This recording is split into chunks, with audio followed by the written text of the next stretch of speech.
Hi you guys, it's Lynnea with a video for LDRS Creative. Today I'm going to be using the new Garden Wreath die to create an inside spinner card, and I'll also be using the Happy Fall stamp set from last year's release. So to start off with, I'm going to be stamping this little mouse holding the pumpkin. I'll stamp her like you normally would, and then I want to create a spinner card, so I need to create a mirror image. So I just have a piece of blank photopolymer in my stamping tool, and I am just going to ink it up 3 or 4 times, and then I will press a piece of cardstock onto this, rub it really well with my fingers, and when I pick it up, I'm going to have the mirror image so that I can layer them back to back to create a spinner card. Now this did take me 2 or 3 tries to get it right, but once I got the hang of it, it worked perfectly. And you can use a piece of acetate if you want. The acetate didn't work very well for me. The photopolymer worked well.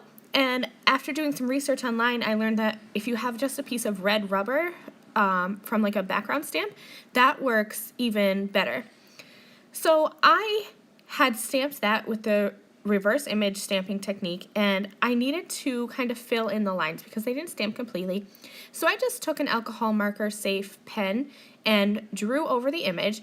And in the end, you can't really tell the difference. You can tell a little bit, but not enough to make a difference. I'm going to be coloring both of these little mice the same way because to create my spinner, I'm going to be putting them back to back, and I wanted them to be the same. You could switch up the colors of their coats or their scarves to make them different, but I really like the look and the appearance of a spinner card where the images are exactly the same. So like I said, I'm going to be coloring these images with alcohol markers, and I won't show you everything, but I will show you enough to kind of show you my coloring combinations for all of these. So I'm just coloring really simple alcohol marker coloring combinations, usually just using 2 colors because these are small images. Sometimes I'll bring in a 3rd color for depth, like I am here with adding some red to my orange pumpkins, but for the most part it's just really easy 2-color marker blending. And you could even do this technique on watercolor cardstock if you'd like to watercolor. That reverse image stamping you can do on pretty much anything, which is super awesome. This was my 2nd time doing reverse image stamping, and it got easier this time. My first time trying it, I had to stamp out the images probably 5 or 6 times. This time it only took 3 tries to get it right. So I'm using warm grays to color the little mice. I love the look of warm gray mice because they kind of look like a little bit of a dirty brownish gray color, and I just think they look so adorable that way. So once I have all of these images colored, I'm going to use my scissors to trim around the outside, and I will leave a little bit of a white border. You can cut them out right against the black line if you want. It really doesn't matter. I just like the look of the white border. And here you can see my 2 little mice colored the exact same way, and I will put them back to back to form my spinner card element. So speaking of which, let's get started on the actual card itself. I grabbed the Sweater Weather paper pack, the 6x6 paper pack, and I'm just going to be die cutting a couple patterns from this cardstock pack. I have the scalloped circle dies, and I'll be using just the regular circle with the little impressed holes around it to die cut this red plaid. I'll use the larger scalloped one to cut a piece of white cardstock, and then I also just trimmed the yellow cardstock with my paper trimmer to create a 4 1/4 by 5 1/2 inch card front. So this is the Garden Wreath die, and it comes with 2 pieces. This inside piece, if you die cut it, you will just get the wreath outline, but you could also cut the outer shape to have like an actual piece to add to the front of your card.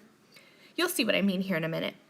So I have a piece of cardstock here, and this is 8 1/2 inches wide by 5 1/4 inches tall. And I'm going to score right in the middle at 4 1/4 inches, and then also at 2 1/2 inches from both ends.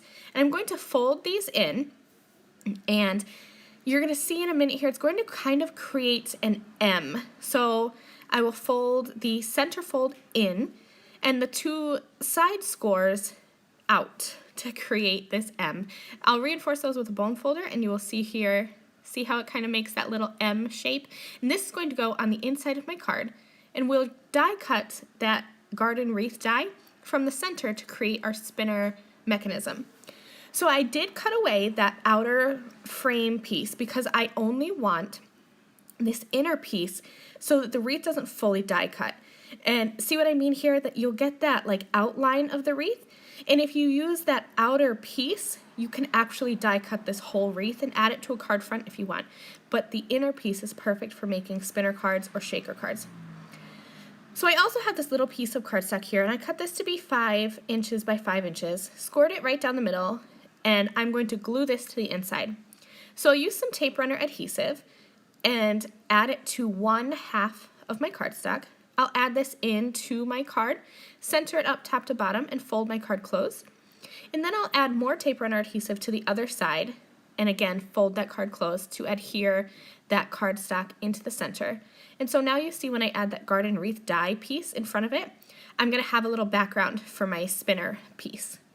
Okay, so now let's start assembling the inside spinner portion of the card. I have some clear thread here, and it's going to be difficult to see how I'm working because this is clear thread, but what I'm doing is I'm cutting a piece that is at least 5 1/4 inches tall, and I definitely added some excess so that I could have room to work. Added some strong double-sided adhesive. Right at that score line in the middle is where I'm going to put my thread. So I'm pressing it into the bottom and to the top piece of tape on the back of that spinner mechanism. And I'm going to grab my phone here, and you can kind of see that thread going straight down the middle of that garden wreath die cut. Now just to secure that in place, I'm going to add another piece of tape right on top, and then I'm actually going to come in off screen and add a thicker piece of double-sided tape to completely cover up that tape, because when my card is closed, I don't want any adhesive sticking out.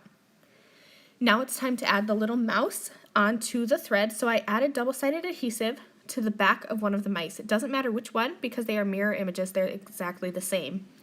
And I will press that little mouse onto the thread, flip it around, and I'll use some strong liquid adhesive just so that I can move this second mouse around a little bit.